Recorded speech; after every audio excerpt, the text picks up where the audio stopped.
Well, this video is about 5 things that pretty much took me by surprise and I was a little unprepared for when I first moved out to the Philippines. You know, there's this old saying that you can't teach an old dog new tricks. Well, I'm here to tell you that this old mutt learned a few. Let's go and get into it in the video. Alrighty, so I want to go over 5 different things that kind of set me back a little bit and that I wasn't quite really prepared for when I came over here to the Philippines, and perhaps you'll find it useful. Number one, I would say, is the pace of life and how much it slows down once you are here. There is very little sense of urgency here in the Philippines. It doesn't matter if you're sitting down at a restaurant and wanting to order your food.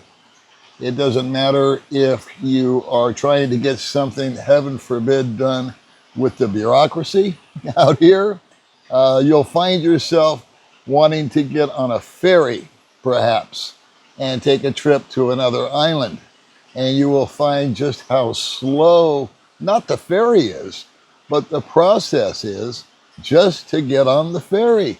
Do you go up to one booth and pay one price that covers everything and then get in line and get your seat on the ferry? Oh no.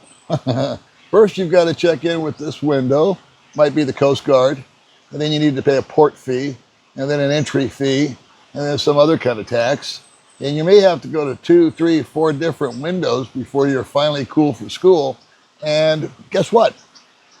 None of them are really clearly marked. And unless you've done it 3 or 4 times, your first time, you need to allow extra time because it is going to be a slow process. I mentioned a second ago about the restaurants. If you think you're going to be in some kind of American style place where they come right over to your table and hand you a menu, ask you if you want something to drink while you're looking at it, not going to happen unless you go into a more upscale type of place. And that is just something that kind of, I don't know, even to this day, it kind of befuddles me why people open up restaurants and then seem to kind of almost ignore the customer. I'm not saying every place, but enough to have made an impression on me. And then just the whole thing about Filipina time. If you say, hey, we're all getting together and we're going to go down to such and such a place at such and such a time, well, primarily, most of the guys like myself or other foreigners are there within 15, 20 minutes of the designated time. Where Filipinos, they can wander in 2 or 3 hours later. It doesn't seem to, or the next day. It doesn't seem to matter. There's just, again, very, very little sense of urgency. So what's my point? My point is, I've always preached to myself, I need to adapt, adjust, and accept it. And so far, I'm glad to say that in my case, for the most part, I have. Do I have days where it gets under my skin? Big time. Are there some people that shouldn't live here for that one reason? Absolutely. Their frustration level or their temperament level is on a 1, where it really needs to be up more close to an 8 or a 9 as far as a chill factor. If you're a 1 or 2 or a 3 and you want things now, let's go, you're going to be unhappy. They're going to be unhappy with you. You're going to come off as an ugly expat, I don't know how else to put it, and kind of an undesirable type of person. And you won't be making a lot of friends, at least with the locals, and probably not too many other expats. So there is a much, much slower, more laid back lifestyle here. The good news is once I adjusted to it, I'm not going to say you, but I'll say me. Once I did adjust to it and accept it and adapt, my body kind of slowed down and my blood pressure went down. And my sense of urgency pretty much evaporated also. Because let's face it, I'm retired. Where do I really need to be? The only thing that's really important is a dentist appointment or a doctor appointment where I need to be there on time. Or if I have to do something with immigration and there's a deadline that they've set, well, I better get my butt into immigration and take care of it. But as far as everything else, there's really no need for me to be in a hurry. And you know what? When I am late, when something does happen, when I do get stuck in traffic, or I just fiddly fart around until I get out of the house late, no one turns their head and gives me, a bad look because I'm an hour behind time. It's just accepted. So, I don't know. Again, I think that a temperament level is something that if you're used to busting a move and getting it done and right now and wrapped up and pretty and ready to go in 15 minutes, you can take that concept and pretty much throw it out the window. All right, enough about that. What I want to touch on real briefly is the internet. I rely heavily on the internet.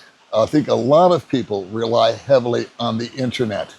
And the internet out here, it's sketchy at best, unless you have a dedicated line like I do in my house, and even then it goes out. So I think I have the best setup with a direct internet connection into my little house. However, there's times where it just decides it doesn't want to play today. And it says, hey, you're connected, but there's no internet. God forbid I should leave the house and get in the car. I've got data roaming, I've got this, I've got that. And I got to tell you, I've tried every plan, every way. I don't know. My wife's done the same thing, and it's just not 5G everywhere like I was accustomed to back home. Back home, if I was on the internet, it didn't matter where I went. In fact, when I went to Vietnam, same thing, 5G, $10 a month. Boom, no matter where I went. In a cab, up a mountain, down a river, in a gully, didn't matter, out of town, didn't matter. I was connected. Not in the Philippines. There are those portable Wi-Fi things I guess you can have. I've never bothered with it. I finally came to the conclusion it's just not that important. If it works, it works. If it doesn't, it doesn't. And so far, no one's died in the process. So I just thought I'd shoot that across your bow, that if you're an internet junkie, you may have to ink up and get something that will give you, sort of a, what is it called, Starlink type of thing that's portable. I don't know. I know there's portable hotspots and all that jazz. Again, I'm no expert on it, but I just thought I'd shoot that across your bow as a fair warning. All right, here's one of my favorites. I discovered quickly and embarrassingly that cash is king in the Philippines. Oh, when I was in the States, I would go to the ATM and I would pull out $40. That was kind of like my walking around money. I never went higher than that unless I had something special to do, like go gamble. But I would put $40 in my wallet. And you know what? That $40 sometimes would remain in my wallet until I got paid again. Because everywhere I went, I got a debit card, but I just had a debit card. And if I went to 7-Eleven and bought $3 worth of crackers, I just tapped the thing and off I went. No matter where I went, I would just hit the debit card. And that was twofold. Number one, I didn't like carrying around a lot of cash. I'm absent-minded at best. And not that I ever got robbed or anything while I was in the States, nor here. But me, I'm capable of dropping things or forgetting things. And if I left my wallet, that would be bad enough. But if I left it with $500 or $600 in it, that would be a lot worse. So I just wasn't comfortable carrying cash. Well, I had to rewind my mind on that little notion. Because when I came out here, the couple of few places I went to go to, like a gas station, I tried to give them my card, and they're like, no, they didn't say it that way, but it was, sorry, sir, we don't take those. We just do cash. There's little places like sorry stores. There's no way in hell that they are going to take a debit or a credit card. I walked into Cebu Pacific brick and mortar building and tried to buy plane tickets with a credit card, and they wouldn't take it. Are there places that take credit cards? Yes. There are some restaurants, and I can name them, but there's some, it's hit and miss. And so there's some restaurants that will take a debit card. There's definitely big stores like Robinsons, Hypermart, S&M malls. In your more developed cities like Cebu and Manila, although I don't live there, when I visited there, I found that it was much more frequently available than it is here in Little Dumaguete. And remember, the further you get away from the city, the further away cash is king. Another little side note on money, and I will pull out my wallet and show you. The first time I went to go buy something at a Sari Sari store, I handed them one of these. It's a 1,000 peso note. And they looked at me like I was nuts, because what I was buying, I think, was worth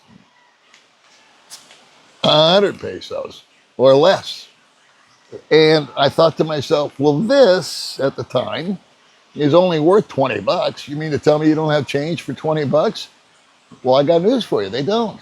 Because every night when a Sari Sari store owner, Sari Sari store being a micro version of a mini mart, sort of a mom and pop operation, if you don't know what a Sari Sari store is.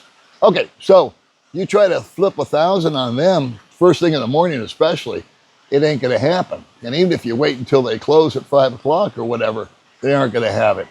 They take that cash and they spend it, or they buy supplies with it, or they just take it out and take it home.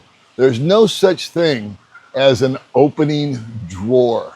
I've always been kind of taken aback when I've gone into the so-called expat restaurants or bars in the morning and ran into the same thing, where I went in and had breakfast. Breakfast was 300 pesos. I hand them 1,000 and they go, sir, do you have anything smaller? And I go, well, hopefully I do, so that I can help them. I have learned that 1,000 blue note is my biggest enemy if I'm trying to bust a move, as we spoke about the slow motion here. That'll really slow you down, is to whip 1,000 on someone on a small purchase. So I pack my wallet when possible with as many hundreds, 50s, 20s. They have 20 peso coins now that I can use, and 500s instead of 1,000. Just a little thing to understand that you're going to be carrying cash. I'll tell you what I think the biggest benefit is about spending cash is that, as opposed to just tap, tap, tap, tap, tap as you go through your day purchasing stuff, it's really easy to walk through a store, I'll just say America, and see a cool looking shirt or a pair of shoes that get your attention, and you walk in and it's really not, it's not over your budget, but it's like, wow, a pair of shoes, 120 bucks. I don't know, but they sure are nice. I deserve it, and tap, because it's easy. It's painless. You'll deal with it later. The bill will come. Well, maybe I can't pay the full 120, but I can send them half, or something to that effect would be my logic. I tend to overspend when I'm able to just go boom, boom, boom, boom, boom. And because I'm not seeing it happen, I'm not feeling the agony of my hard-earned money going away. That's put off until later. When I started paying cash for everything, number one, I had to be cognizant of what kind of cash I had in my wallet so I could navigate the system out here where they don't have a lot of change to begin with. And number two, if I saw those shoes for 120 bucks, I probably wasn't carrying that much cash with me to begin with. And number two, I would say to myself, 120 bucks, that's like 6,000 pesos. You know what I can get for 6,000 pesos out here? And I rethink it, all of a sudden those shoes don't really light my fire. I think I'll just pass on the shoes, because I know I can go to Evermall and get some knockoffs that look just like it for 10 bucks. I just didn't feel like going to Evermore. So that's kind of the whole cash is king. But that really was probably, if I had to name one, that was the number one shocker to me, was the lack of credit or debit card usage out here. All right, and then real briefly, everyone speaks English. Well, that's a true statement, but it's basic English across the boards. Naturally, I can't put everybody all in one category. Some people speak absolutely no English. Some people speak fluent English. But if I was to do the law of averages, English out here is pretty basic. It's good morning, it's good afternoon. If you get into any kind of complex or complicated sentences, if you're using words that are unfamiliar, we were laughing the other day. Somebody was mentioning Band-Aids. They went in to buy Band-Aids. I went in to buy Band-Aids into a pharmacy. And I said, do you sell Band-Aids? And they said, no, we don't sell Band-Aids.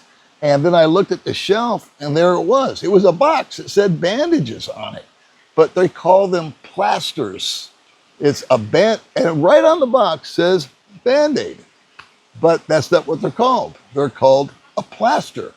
So I went over and I got it, and I took it to the counter, and I didn't say anything.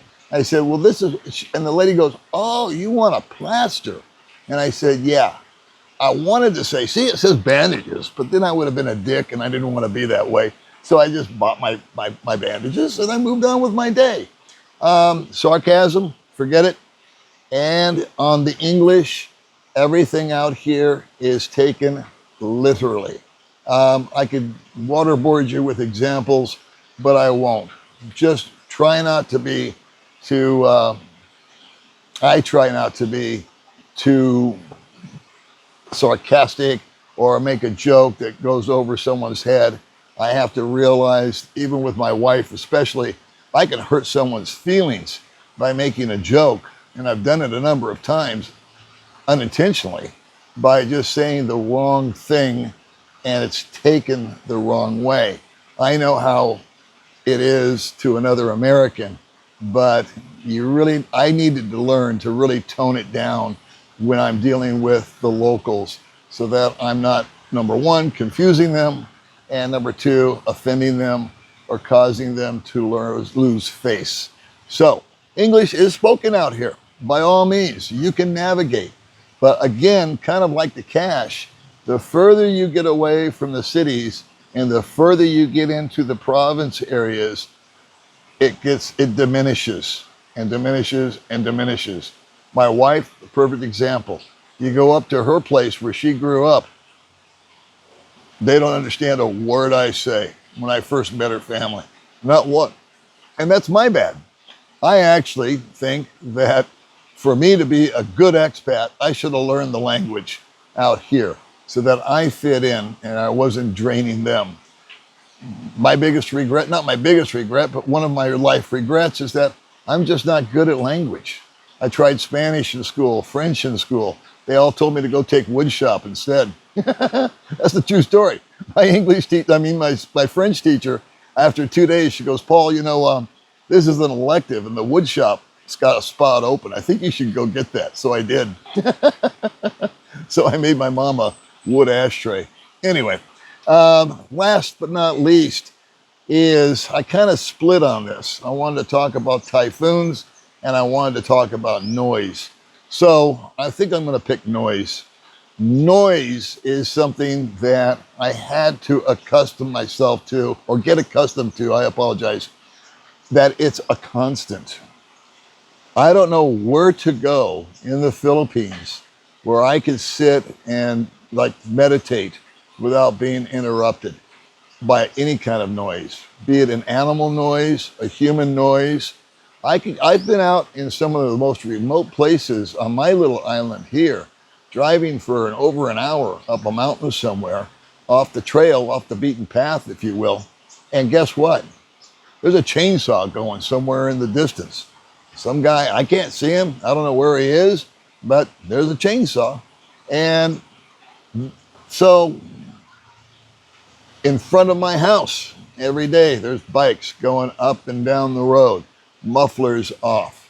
And it can get annoying. It's never going to change. I'm here at Forest Camp. I actually had to change locations. I was going to film somewhere else over here, but the minute I got myself all set up, guess what happened? 3 or 4 Filipinos decided they were going to use that pool instead of this one, and they were all splashing around, and it seemed to me like they were talking at the top of their voice, and they were overshadowing anything I was trying to say. So I just calmly stopped and picked everything up and moved back over here. Okay, so there's noise. And then I do want to mention typhoon. Typhoons do come. I don't talk about that much because where I'm at, we're not typhoon proof by any stretch of the imagination, but we don't get devastated or hit by them as much as other areas like up in Luzon, Bais, and all that. Years ago, there was a typhoon named Odette, and it did hit us. And my neighbor said this is a once in 100-year event that we get hit. Negros Oriental gets hit right here. Dumaguete gets hit blunt on by a typhoon. Thank God, no one got hurt in my little area. I know, unfortunately, a lot of people lost roofs and houses, and people died. Cebu got slaughtered during Odette.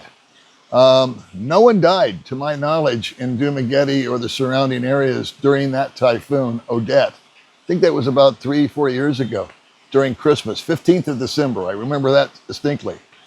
And what we did do, the biggest casualty for us, or inconvenience, 13 days without power. And you know what? We're still here. No one died. It was just adapt, adjust, and accept. And that was kind of the spin on what took me by surprise here in the Philippines.